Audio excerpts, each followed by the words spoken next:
info. So let's start this with. So before we start studying chemistry as a subject, you need to be aware of what you're approaching.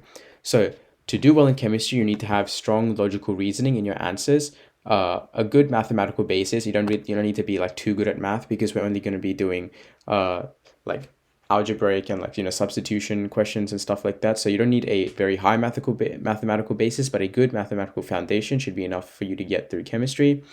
The main important thing is this logical reasoning. You should be able to use it to identify what equations and what you have to do to, like, in terms of calculations, to get your answer. And then to express your answer, you need to have succinct and clear language. So these three go hand in hand, and if you need all three of these to do very well in chemistry. And in terms of improving on yourself, make sure it's a whole process. So chemistry is always a process of strengthening your weaknesses. So use year 11 or prelim chemistry as a foundation to boost yourself in the HSC, because ultimately the HSC mark is what counts. So you want to try as hard as you can on strengthening your weaknesses, especially in prelim chemistry, and iron out all those silly mistakes that you might have, so that you can do as well as possible, as the best that you can in year 12, basically.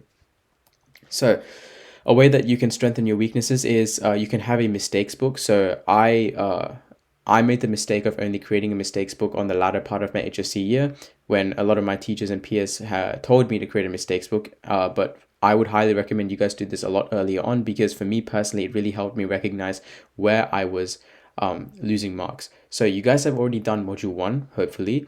And a thing you might have noticed in some of your questions is oftentimes students struggle to hit the points in a marking criteria. So students will most of the time know what they're talking about. So they get a question and they know how to answer the question. Sorry, they know like what the answer to the question is, but they don't know how to answer the question properly, so that they'll get all the marks possible. So for me personally, the only way that I found helpful to get to actually achieve this is to try and break down the question into parts, like into sizable parts, so that I can organize them into possible sections where they're looking for me to answer properly, and then also just practice. And the mistakes book helped me a lot with that, because it allowed me to see where I was falling short in terms of answering marking criteria questions. So in terms of tackling the content itself, make sure to use a variety of sources, so that you're exposed to a lot of different thought patterns and like ways of understanding and interpreting the content. So expose yourself to a lot of different sources. And also, you want to prioritize understanding over memorizing. Now, full disclosure here, you're going to have to memorize some stuff. Like in module 1, for example, the flame test, the colors, you can't really understand them. You'll have to memorize them. But the hard concepts, or like the big concepts, as long as you understand them and not memorize the rules, then you'll fare a lot better, because oftentimes, or like most of the time, questions are testing your understanding of the content, not whether you memorize a rule or a equation. They're testing you can apply the knowledge that you've done, so they're testing your understanding. So if you prioritize understanding over memorizing, then you'll do quite well.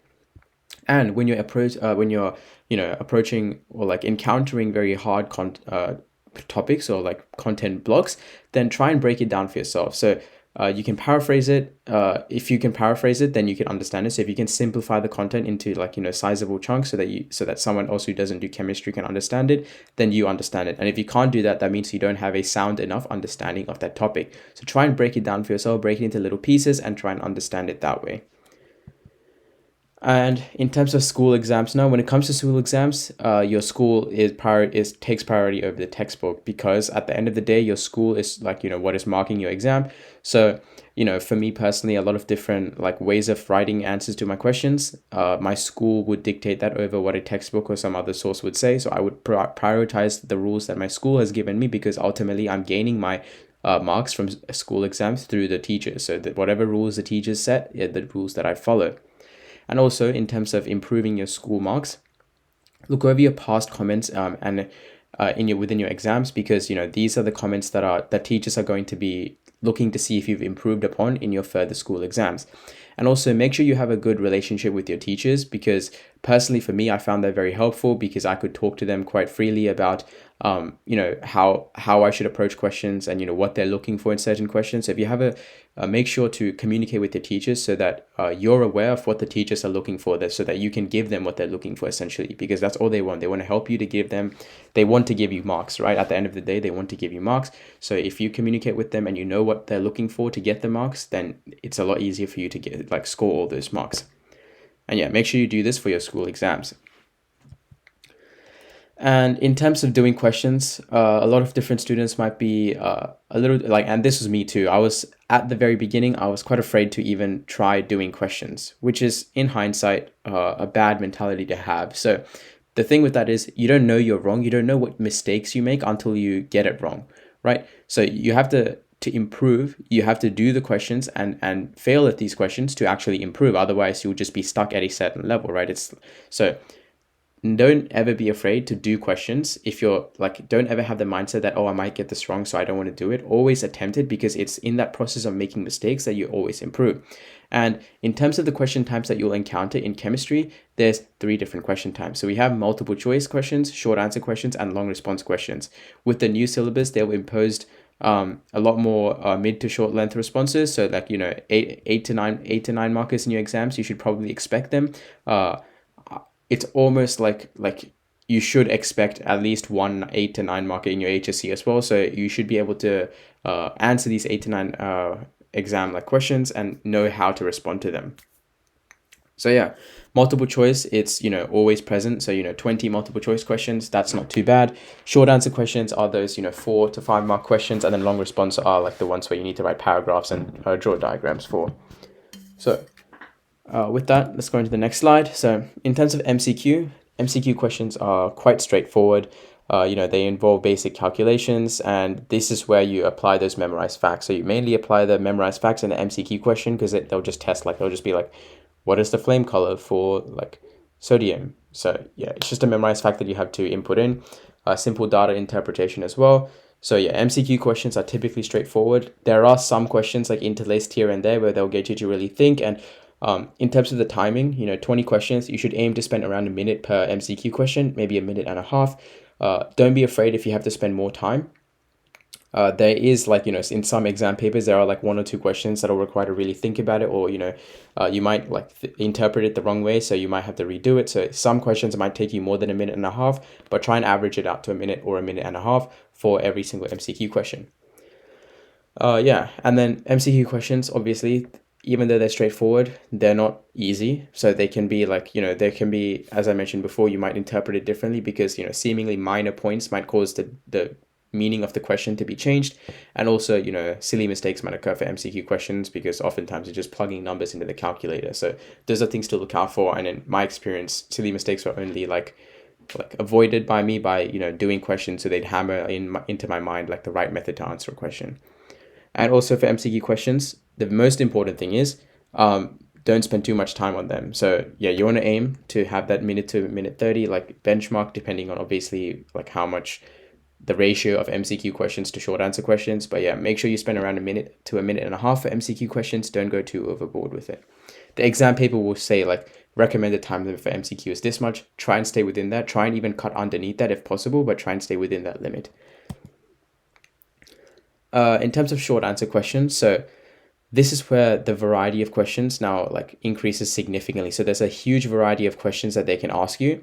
They are generally straightforward in that oftentimes they're asking you to do basic calculations, or they're asking you to apply very small concepts of understanding. So, but the thing is, these small concepts and understandings that they're going to ask you to apply can come from a variety of sources. So in the actual HSC, or the year 11 yearly, they can ask from a variety of module 1 to 4 questions. Same with the HSC, they can ask from a variety of module 5 to 8 questions, and even some module 1 to 4 questions. And here is where a lot of students, it's like the accumulation. A lot of students miss 1 or 2 marks in short answer questions because they don't hit the marking criteria. And because there's such a large amount of short answer questions within every exam paper, these lost marks accumulate, and this is where students end up losing the most amount of marks. So, calculation errors, very little links that they miss, so they fail to reach the maximum marking criteria, losing time because they overwrite too much for short answer questions, and actually even answering the question, not breaking down the key terms and explaining the key terms.